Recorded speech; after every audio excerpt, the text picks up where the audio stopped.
après avoir donné donc un aperçu, un bref aperçu sur la notion de constructibilité, nous allons passer au second paragraphe auquel nous avons allusion tout à l'heure.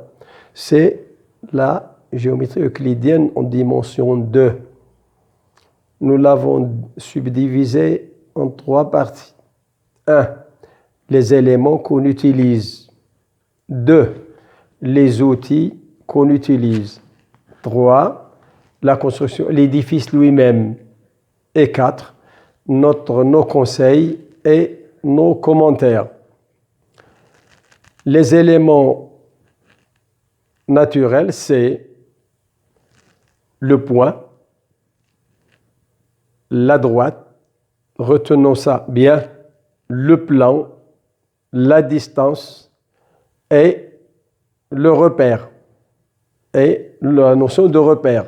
Donc voici les éléments dont on dispose. Comme pour construire une maison, on a besoin de sable, de briques, etc. C'est ça les éléments. Ensuite, les outils avec lesquels on travaille, la brouette, la truelle, etc., etc. Ben ça, nous les appelons nous les outils indispensables. Donc, les éléments, je rappelle, point, droite, plan, distance et repère. Deuxième chose, les outils qu'on va utiliser afin d'achever la construction en question. Bien, c'est la notion de vecteur, 1, notion d'angle, 2, et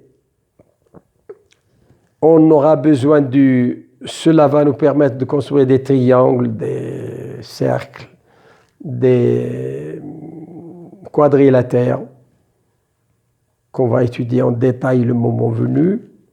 Et puis, on a besoin d'une chose qui est très intéressante, c'est les transformations usuelles. Transformations usuelles qu'on utilise dans la démonstration de certains théorèmes comme ceux de Pythagore, de Thalès, d'Al-Kashi, Ménélaos et Séva. Ben, on a besoin de la notion de transformation, ce qui ne se fait malheureusement pas de façon correcte dans les enseignements actuels, à notre avis. Eh bien, ces transformations sont en nombre de 6 à 7. Il faut leur accorder le soin nécessaire tant qu'on y est, parce que ça va rendre d'énormes services lorsque vous serez à l'université ou dans une école d'ingénieurs. Eh bien, ces transformations sont très connues depuis l'Antiquité, mais les gens ne leur accordent pas le soin nécessaire. Premièrement, c'est la translation. Translation, on la connaît, on y reviendra plus tard, mais la translation. 2. Les symétries.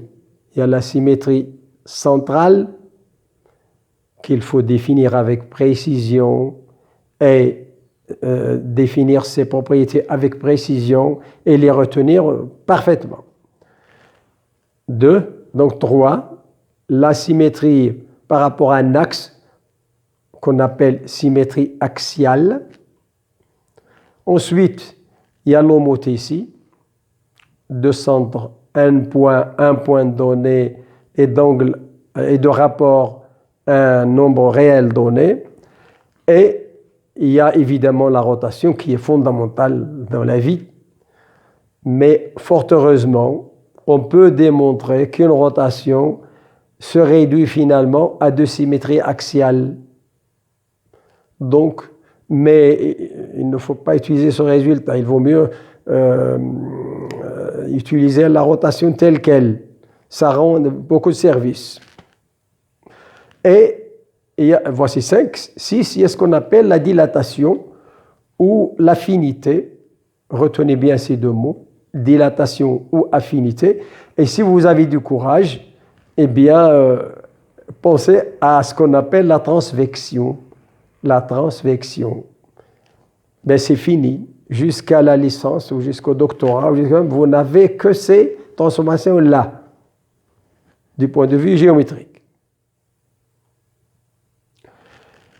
Ceci dit, eh bien, on construit maintenant l'édifice à l'aide de ce qu'on vient à l'aide du, on a dit, répétons, le point, la droite, le plan, la distance. On suppose qu'il y a une distance euclidienne, on suppose.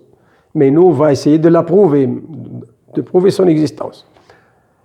Et à ce moment-là, qu'est-ce qu'on fabrique d'abord les triangles, les cercles, les quadrilatères, peut-être les polygones, pourquoi pas. Et mais tout ceci, pour tout ceci, on aura besoin de la notion de parallélisme. Donc, d'angle aussi.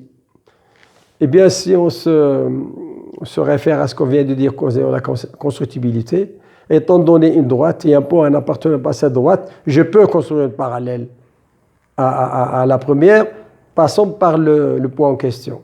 Donc, on peut considérer que le parallélisme, on l'a. Maintenant, la notion de vecteur, très utilisée en mathématiques et en physique surtout. Ben, c'est quoi et avant de répondre à c'est quoi il faut définir la notion de vecteur et la notion d'angle. Ben, avant de faire ceci, revenons à notre plan. Est-ce que c'est un plan? D'abord, qu'est-ce qu'un plan? Est-ce que le plan est naturel, comme on l'a fait pour les entiers, pour Z? Et oui, le plan est naturel. Il suffit de considérer, comme nous l'avons appris quand on était très jeune, la surface d'une eau tranquille est un plan. Pourquoi? Par définition. Donc on a défini le plan. Et il suffit de poser une feuille, une plaque métallique sur une surface d'eau tranquille et de la séparer de l'eau et vous avez un plan. Et si vous le baladez dans l'espace en utilisant des déplacements et des rotations, vous avez toute la famille de plans de l'espace. Donc la notion de plan, il n'y a rien de plus naturel que la notion de plan. Question, est-ce que la notion de droite est naturelle? Ben oui, voici notre analyse, notre point de vue sur la chose. Si vous un fil à plomb, mais je préfère donner d'abord quelque chose de scientifique en quelque sorte, alors que le fil à plomb est scientifique. D'après la remarque faite par Newton, qui est très connu, Newton, vous devez le connaître, en tout cas si ce n'est pas le cas. Mais il a vu une pomme tomber d'un pommier et il a suivi une trajectoire et il a fini par tomber dans l'eau. Ben, la trajectoire qui a été définie par la trajectoire de la pomme, mais c'est ça qui va s'appeler droite. Et on peut le justifier, nous avec nos propos, on peut le justifier rigoureusement. Ou bien l'histoire du fil à plomb. Si vous prenez un fil à plomb, les maçons le savent parfaitement, nous le savons tous, le fil à plomb, mais sa trajectoire, si vous le lâchez, c'est exactement celle de la pomme qui tombe du pommier. Et elle tombe de la même manière. Eh bien, l'ouverture qui existe entre le plan et le fil à plomb, c'est ce qu'on appelle par définition l'orthogonalité. Donc l'angle droit est lui-même naturel. Et nous passons à la composante suivante.